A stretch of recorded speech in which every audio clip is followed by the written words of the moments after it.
those who picked up the torch. Anton LaVey picked up Crowley's torch and established the official church of Satan. He wrote the Satanic Bible. And you'll notice back here, you'll notice this symbol back here. It's also on the Satanic Bible. This is actually an occultic symbol. It's actually, it's right in here is called Baphomet, by the way, which is a goat. You can see the horns up here, the ears coming down, and the chin in an upside-down star or pentagram. And you're going to see these goats and these demonic symbols and the all-seeing eye and the pyramids and all the stuff starting to come in as we progress. Anton LaVey promoted a lifestyle of self-indulgence. Here's what he states: desires were meant to be fulfilled. Another statement he has, he says, there's a beast in all of us that needs to be exercised, not exorcised. In other words, he's saying, embrace your beast and make him buffed. In other words, feed the carnal dog and starve the spiritual dog. In the Washington Post, LaVey stated, Satan is a symbol. Satan signifies our love of the worldly and our rejection of the pallid, ineffectual image of Christ on the cross. I mean satanic in the sense of a philosophical concept, a realm or a state of being that would be best described as a lifestyle, an outlook, an attitude. And friends, we are adopting their philosophical views. They think that desires were meant to be fulfilled.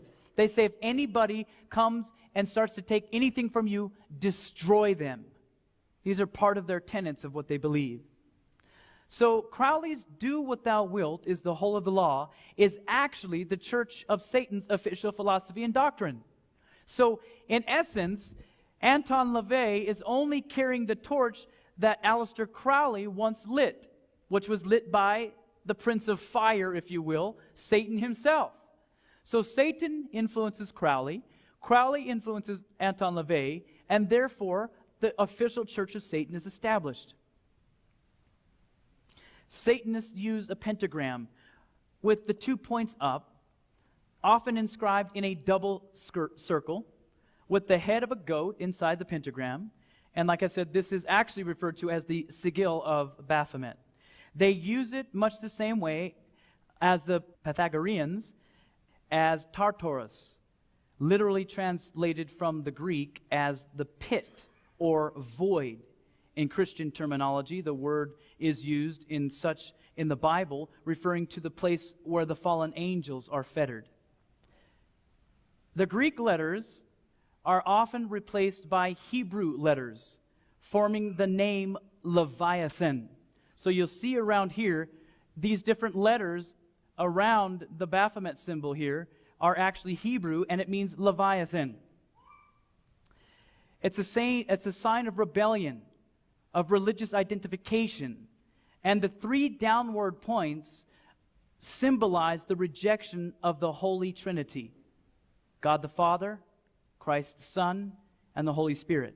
So there's so much symbolism in this, and they know exactly what it means. What's sad to me is that there are people that walk around with goat heads on their t-shirts, and some of them even are Christians. They don't even understand these pagan and satanic symbols. LaVey says, let's get them to the place where they forget their logic and just do what thou wilt. We need to get people to where they're not thinking about it anymore. They just do it because it feels good. They want to do it. Frank Zappa, he was quite the rock and roller in his time. In 1968 in Life magazine, he said this: I realized that this music got through to the youngsters because the big beat matched the great rhythms of the body. And I further knew that they would carry this with them for the rest of their lives. The way in which sound affects the human organisms are myriad and subtle.